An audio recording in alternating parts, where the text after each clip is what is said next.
Washington Journal continues.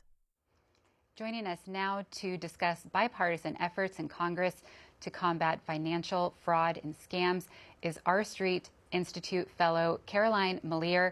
Caroline, thank you so much for being with us this morning. Thank you, Tammy, for having me.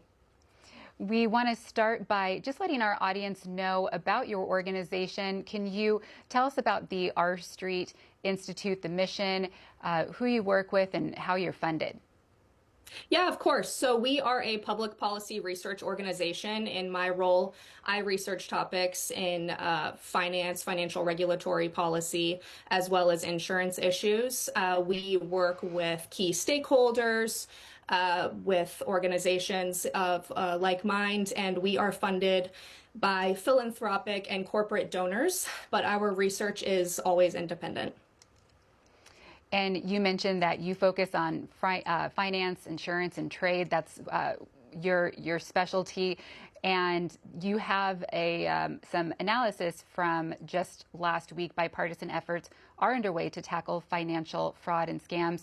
So let's talk about what's happening. Your report mentions that more than 12 billion in fraud losses were reported last year, and that it was a 25% increase from 2023.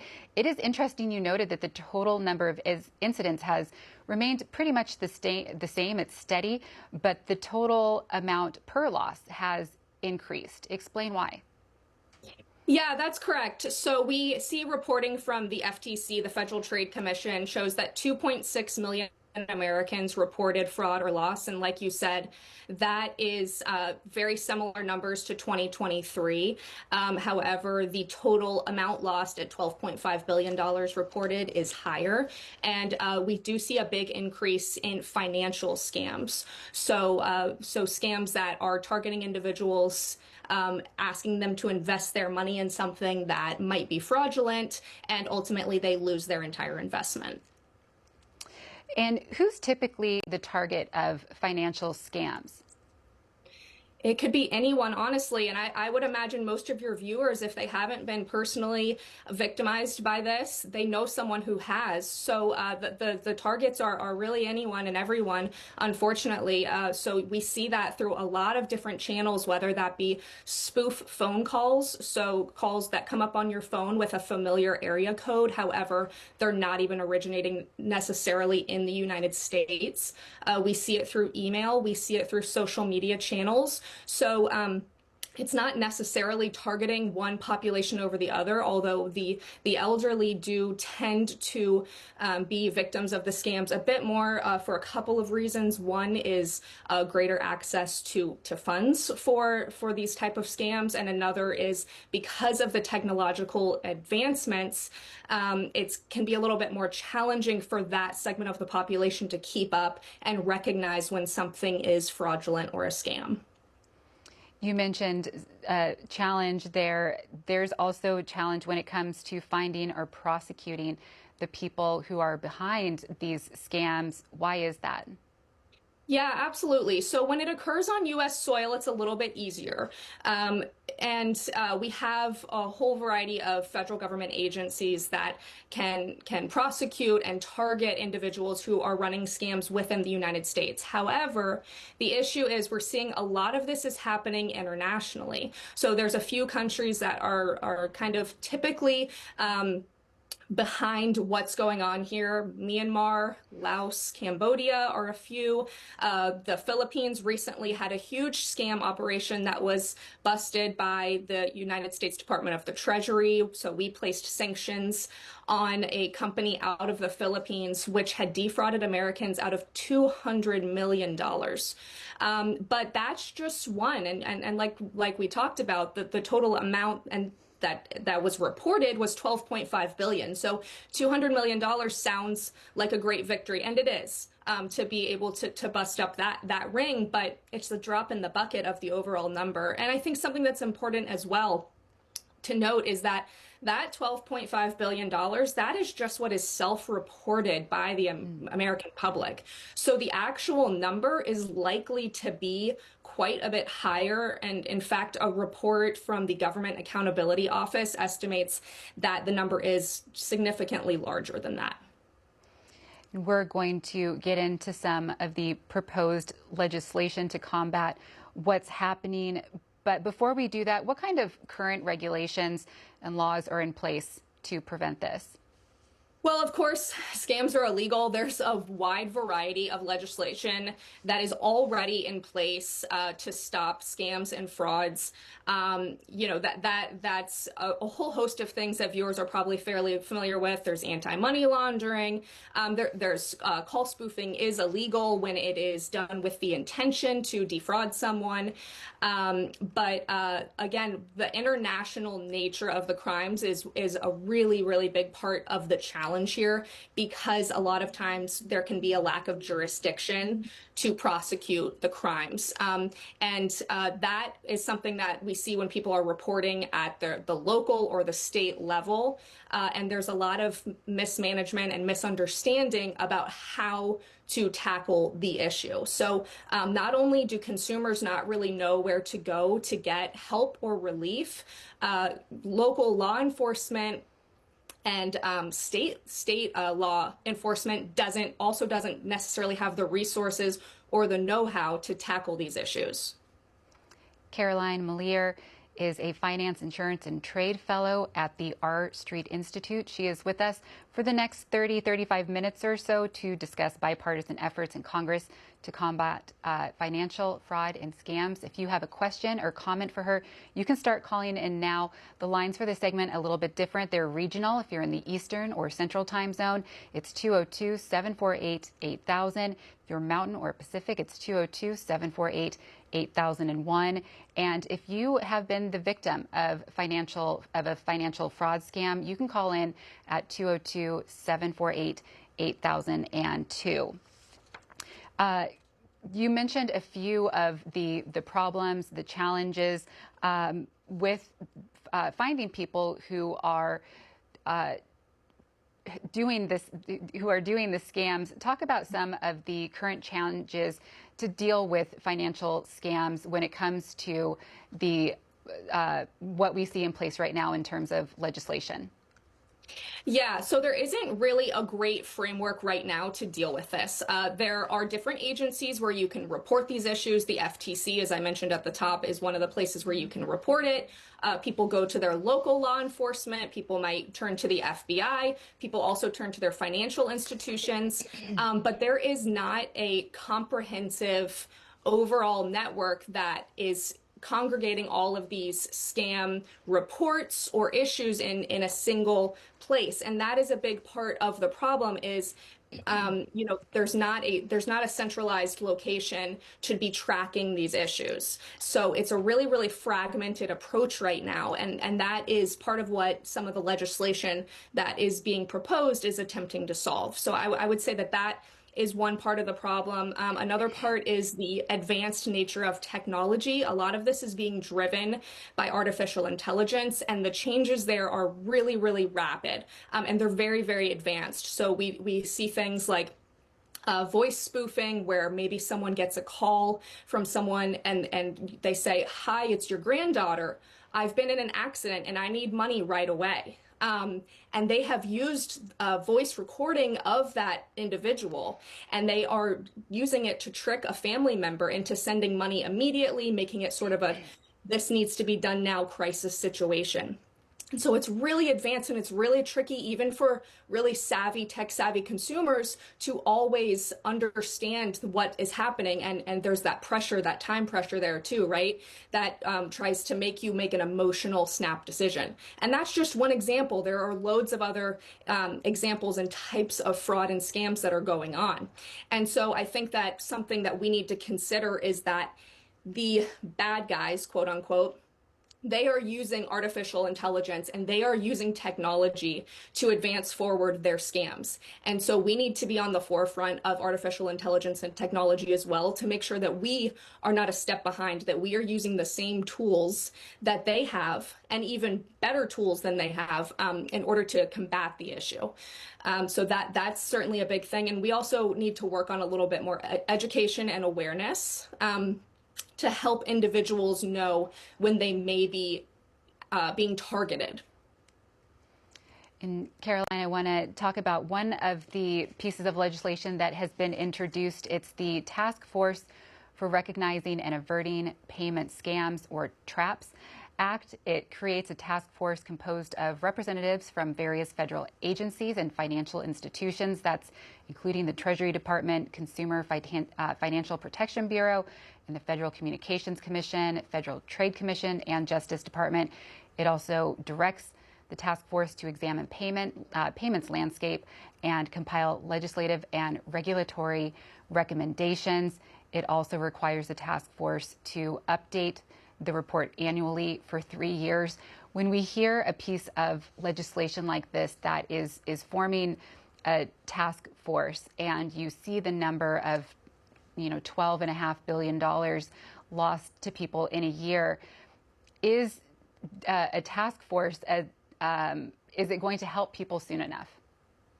I think that's a fair question, and I think that it is a first step forward that is very, very necessary. And like I alluded to before, it is something that is going to bring the entire issue together in one centralized place, because the fragmented approach that we're working with now obviously is not working. And I think an important part of that as well is financial institutions will have representatives involved in that as well. They have a really big role to play here too, and they already invest a lot of money and do a lot of work to detect fraud and to fight fraud, but their value and their input is very important as well. So bringing industry, government, regulatory agencies together to fight this is a very necessary first step. We have callers waiting to talk with you. We will start with Joe, who is in Bedford, Virginia. Good morning, Joe. Good morning. Yes, thing is, when you're older like I am, they think you're senile or a sucker, because you wouldn't believe the amount of mail and phone calls that I get from scammers. Like threatening letter, oh, pay up or else by this date, you got 48 hours to pay up or you're going to lose your license and you're going to be in jail and this and that. And it's like, I have a spotlessly clean driving history. I have no criminal record, never have. And even aftermarket auto insurance, I was hounded for like 2 years straight about a black Mercedes for aftermarket auto insurance. I've never owned a Mercedes of any color. I must have blocked over 100 numbers. And then these computers, they could be in China, Africa, Asia, anywhere, and they're cleaning out your bank account, because that happened like 20 years ago when me and my late wife lived in another town. I checked my bank account, and it was way lower than it should have been. And it turned out somebody in California apparently had gone on a spending spree. I never been to California, and weird stuff that was purchased I would have never purchased being a married man, and I had to cancel, my checks and cards and everything and start from scratch. But, I always alert the local sheriff whenever there's scams like that, because, that way they can alert others, and know what's going on, because most of the time they're already know from other people reporting the same thing happening to them, And so Caroline, your response. Yeah, Joe, I can tell you it's certainly not just you. I get those phone calls. I get those text messages. Most people I know, and I've been talking with people ahead of this appearance, and I don't think I spoke to a single person who hadn't experienced at least some degree of what you have. And I'm sorry to hear about the loss that you had, but it is good to hear that you did report it. And I think that it's very important when people do experience a scam or a fraud, absolutely report it. And I think what the federal legislation needs to be focused on is a central reporting database. And again, I think it's important to hammer this home. We can't have this fragmented approach because it's not working. The scammers are organized. This is not a single individual sitting behind a computer with a hoodie and sunglasses on. These are criminal enterprises. And even a report from The Economist a few months ago said that the scam industry, which it's effectively an industry now, is almost as big as the illicit drug industry. And it's actually comes at something of an advantage to the individuals who are operating these scams. It's not as dangerous. They a lot of times are using slave labor to have the people who are actually sitting behind a phone or behind a computer. Those a lot of times are actually slave labor that is contacting individuals. And they know that Americans are a good target right now because we don't have a good framework to fight it. So I'm sorry to hear what has happened, but I am glad to hear that Joe reported it. Bill in Annapolis, Maryland. Good morning, Bill. Morning. How you doing? So he said they've stole $12.5 billion. The number's probably far greater, so let's go with a rough number of $50 billion. Let's go back 40 years before electronic payments, Visa cards, debit cards, and credit cards. How much money were the thieves able to steal when they actually had to reach in your pocket and physically take the cash, or walk into the bank and physically take the cash? Because ultimately, in the end, we all know that we, the consumers, us, the little people at the bottom, are the ones that are paying for this billions of dollars in theft, in bank fees, interest charges, and any other expense that they can pile onto us to cover the losses for the money they can't recover. I feel like if America knew the true number of what was stolen from us, because we are all electronic financially now, I think we would all throw the electronic finance system in the trash can and go back to cash. Well, I think that's an interesting point. I think that the electronic payments offer a lot of really great benefits, and I think a lot of Americans are really quite happy with the benefits that they do offer. And look, we are a technology-focused society at this point. I am joining you on TV from my computer in North Carolina, so that's an incredible thing that I'm able to do, to be able to be on this call. Yeah, I think that there are struggles with technology that we maybe haven't fully kept up with. And like I mentioned earlier, I think that being at the forefront of artificial intelligence is going to be an important thing here. We need to make sure America is the global leader in artificial intelligence. And I know that the president spoke about that earlier this week. I don't know that he specifically mentioned fraud and scams, but there is a huge role to play in this space with artificial intelligence. So the technology is going to be there. It is a reality of the world, but we have to be at the forefront of the advancement. Caroline, there was a Senate Judiciary hearing last month, and during it, Senator Sheldon Whitehouse posed a question about the role platforms play in financial scams. When we're talking about technology, I want to play the clip and we'll get your reaction on the other side. One of the things that helps the fraudsters is anonymity.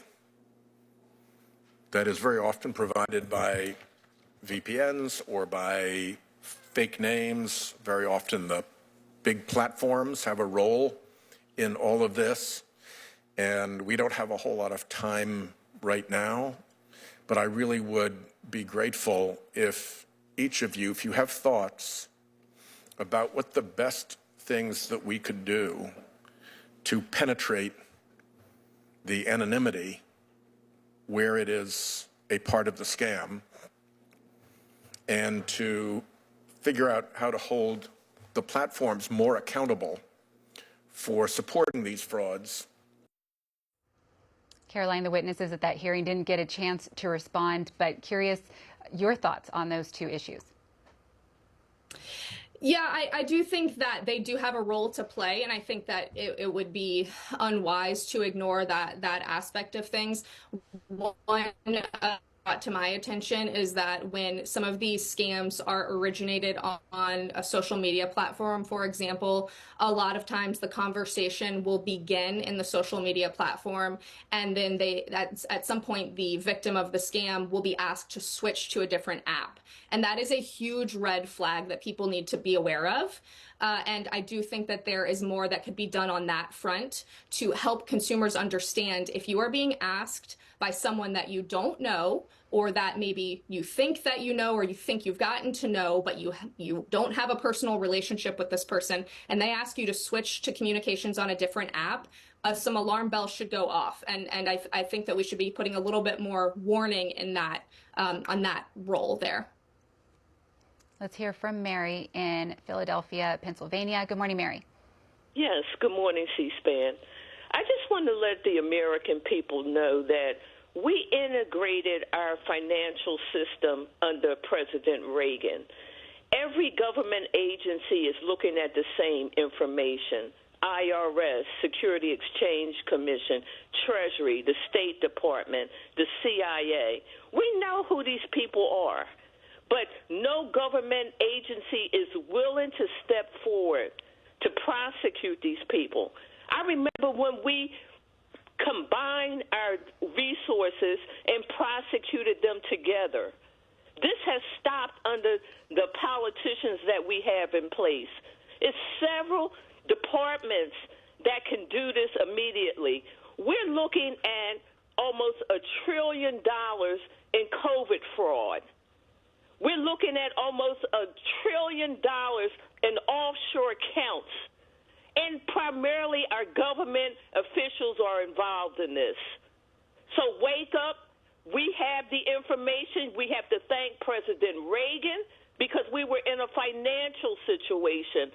We were in a recession under President Reagan.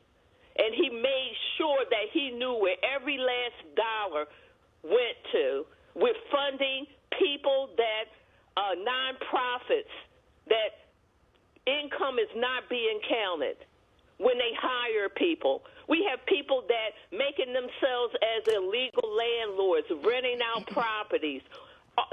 Just keep in mind, all income is taxable, earned or unearned income.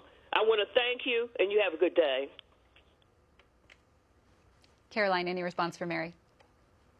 Yeah, well, I think we unfortunately we don't have a central database that is reporting scams, tracking, monitoring, and that is vital. It's something that I think we absolutely need. I did mention this earlier, but maybe it's worth mentioning again. We did recently place sanctions on a business out of the Philippines that had scammed Americans out of $200 million. So there are efforts, but once again, it's fragmented. It is not centralized. There is not a cohesive federal plan right now to really tackle this issue. We talked about one of the pieces of legislation that would help fix that problem. You just mentioned another piece of legislation that has been introduced is the Guarding Unprotected Aging Retirees from Deception, or the GUARD Act. It allows state and local law enforcement to use eligible federal grant funding to investigate financial fraud and, quote, pig butchering scams against retirees. It also permits federal law enforcement to assist state and local law enforcement with tracing tools for blockchain technology. We had a caller earlier mention that in his case, he had referred his case to the local sheriff. We'll talk about this legislation. Before we do, if you can explain what pig butchering is and also what current resources at the state and local level look like. Yes, so pig butchering is when someone is sort of fattened up and they are promised that they will get great returns on an investment, for example, and over time there's a relationship that is built where the victim of the scam feels that they can trust the individual they are communicating with, and they are fattened up, like I said, and then ultimately butchered. Once the money is handed over, they never see it again. They never see any return. Their money is gone. It's stolen. So that is effectively what pig butchering is. And as far as resources at the state and local level, I can't speak too much to that, except to say that it really varies widely by region, by state, and there's not a great central understanding of the course of action, or where to report or what exactly to do. How would the legislation, the GUARD Act, improve what we're seeing at the state and local level? Yeah, so it would leverage federal funds to allow investigation into some of these scams, and it would also allow for artificial intelligence to be used in order to fight the scams. So it is something that would give these local and state law enforcement officers a little more assistance on the funding front in order to tackle this. Let's hear from Sam in Rockville, Maryland, who is on the line for a victim of financial scam. Good morning, Sam. Good morning. Thank you so much for taking my call. I just want to just on the outset say I did report this to the Better Business Bureau, and it's a housekeeping cleaning scam. They're like predatory scammers, and I live in a 55 and older community, and they took advantage of us in this community. So they advertise, even on commercial television, that they can come out and clean your house for $19.99 the first time. They take your credit card, and then the next thing you know, your credit card, not only do they not show up on time or at all, they take your credit card number, they take it down, they charge it, and then they schedule you for other appointments, outlier, like other appointments that you did not subscribe to. And if you try to cancel it, you can't. And then they say cancellation is another $200. And so if you try to go on their website and cancel it, you can't. If you try to call their customer service, there is none. And then when you try to call the last person who called you, they say, wait a minute, I'm just a contractor, house cleaner. I've never seen an office. I've never been there, and I don't know. It's an app that we go on to be a house cleaner for them, but I've never seen an entity, a brick and mortar, and I've never seen a manager or something. So my only remedy, because I had all these scheduled appointments, and they say if you cancel this, and so they're taking advantage of us here in this community, and it's what they're called Homoglow on television. But anyway, I'm saying that I had to call my financial institution and ask them to cancel my credit card, and that was a whole thing because I have things coming out of that. But anyway, I said cancel that because they're just sucking me dry, and like a vampire. And I said, how do people get away with this? And so I feel violated. I feel like I had to go through all of this machinations just to stop this organization, if they are, to stop sucking money from me. So I have a dispute resolution going on with my financial institution. I have to go through all of this, and I had to warn my neighbors. I'm like, how does this allowed to go on in this day and time? And I will hang up and wait for your answer. Thank you so much. Caroline. Yeah, thank you, Sam. Oh, I'm sorry. Thank you, Sam, and I'm really sorry to hear that. That's really awful, and who knows if that is originating domestically or if that is international. If it is domestic, I think it'll be a little bit easier to ultimately pin that down. It is pretty shocking that they're able to run advertisements on TV, but I think you absolutely did the right thing, contacting your financial institution, and that is a benefit of credit cards too, is that you do have some recourse, that there is laws that already protect consumers.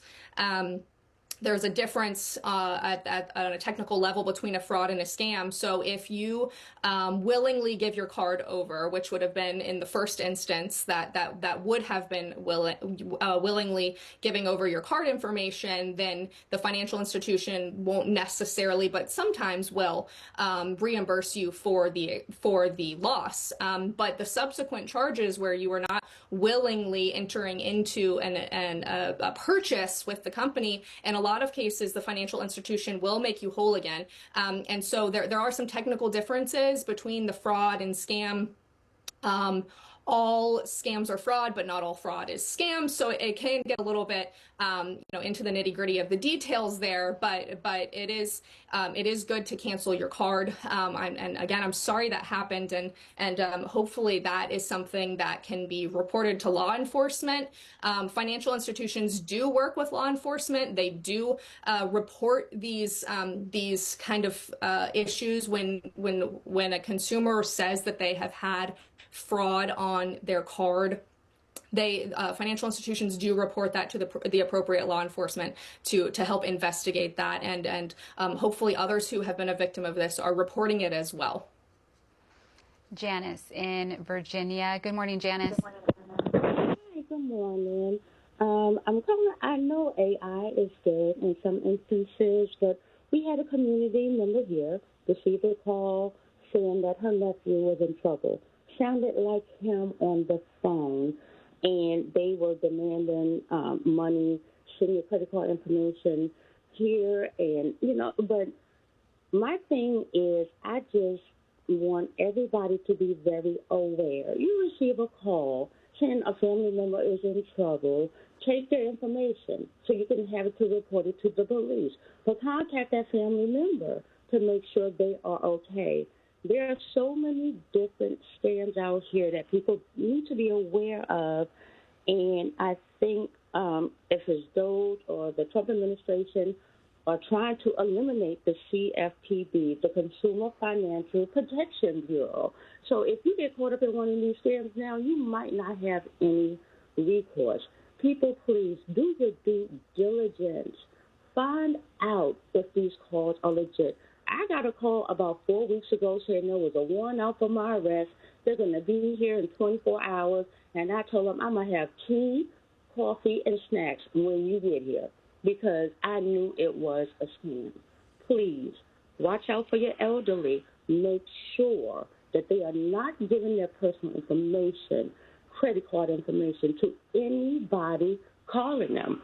All of the information is available for free on the Internet. They can have the address, your apartment number, anything, because they can search it.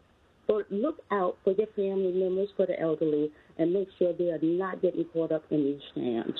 Thank you.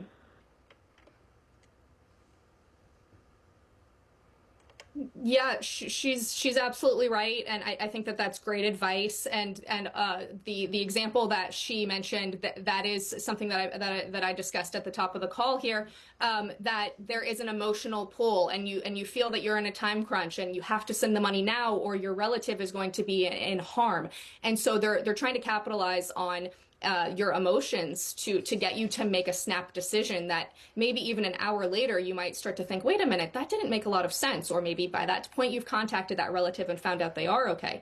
I actually did have that happen to a family member of mine who someone called claiming to be my husband and saying, I need $5,000. I've been in an accident. So I have personally known a close family member who that has happened to as well, and I understand it's horrible and it's stressful and it's not fair, it's not right, and I'm glad to see that both sides of the aisle are really trying to come together to work on this issue and get it figured out for the American people, because I mean it's clear, it's absolutely vital, and it's something that we must take care of. Caroline, you just mentioned the bipartisan aspect of the pieces of legislation that we've talked about this morning. With the rest of the chambers, where is the interest when it comes to potentially passing these bills, which is a process? I'm sorry, with the potential for, yes, both chambers of Congress, the rest of the members, not the ones who have introduced or have signed on to the legislation, but what's the potential for these becoming law?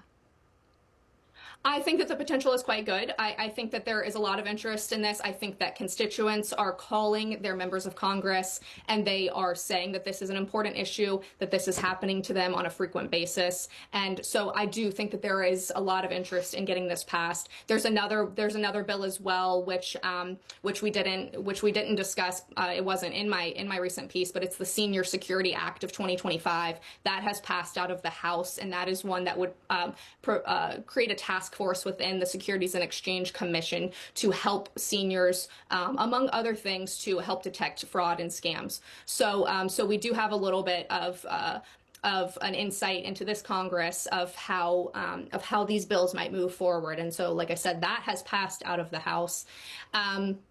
And so there are, outside of those bills too, I think that there's other things that can be done, and maybe the task force will come to these conclusions as well, should that TRAPS Act pass. But I think tackling call spoofing is one thing. Call spoofing is technically legal, although you cannot spoof a call if you have the intent to defraud. Obviously, people who have the intent to defraud don't really care about that little footnote. But call spoofing, in case your viewers aren't aware, that is when you receive a phone call from a familiar area code. It makes it more likely that you will answer the phone call, but it could be originating anywhere in the world. And so that is something that I would imagine viewers are aware of. I get call spoofing all the time, both phone calls and text messages. And so a lot of scams are originating there, and it is technically legal under the right circumstances. I think that we could be doing more to be stopping call spoofing. Danette in New Jersey. Good morning, Danette. I was concerned. I know there was a cryptocurrency week this month, and I'm concerned that because there've already been instances of cryptocurrency fraud, and I mean big time, where people have even been prosecuted. I know there was legislation being looked at by Congress regarding cryptocurrency, and I was just wondering, is any of that legislation pertaining to helping people not be defrauded if they invest in it? I'm kind of old now, so I don't know if I will, but I know how popular it is at this point, and it's even being pushed directly from the White House, this cryptocurrency. So I would like to know, are you aware of any newer instances of fraud pertaining to this cryptocurrency? Because it's apparently going to be around for a while, but it's not federally regulated. And any input you could give on that, I would appreciate. Thank you so much. Yeah, thank you. And it's a really good question. I do not work on cryptocurrency policy, so I can't speak too much to it. I can tell you that there is a crypto regulatory framework that is currently being looked at in Congress. But again, I don't know the inner workings of that because it is not my policy area. But you are correct that some of the scams are originating from people, claiming to have a new cryptocurrency that you can invest and you'll get great returns. I think that is some of what's going on with the pig butchering. And I do know also that a lot of the fraud and scams, they are being paid in Bitcoin and other cryptocurrencies. So again, I don't work on that policy area, so I can't speak too much about what's in that bill, but there is a crypto regulatory framework in the works right now in Congress. Caroline, we have one last caller for you. It's Robert out in Ketchum, Idaho. Good morning, Robert. Good morning. I think the FTC is being somewhat hamstrung by the political class because I know they've been trying to smooth over the automatic renewal that seems to be endemic every time you look at something and you might want to sign up for it. There's been a case of Amazon Prime, which has been hanging fire for a number of years, and I recall a recent article within the past month, where they wanted to put stricter controls. You should be able to resign from an automatic renewal as easily as you got onto it. But that's not possible. And I can only believe that's because of political contributions that are being done throughout the country. Caroline, any response for Robert?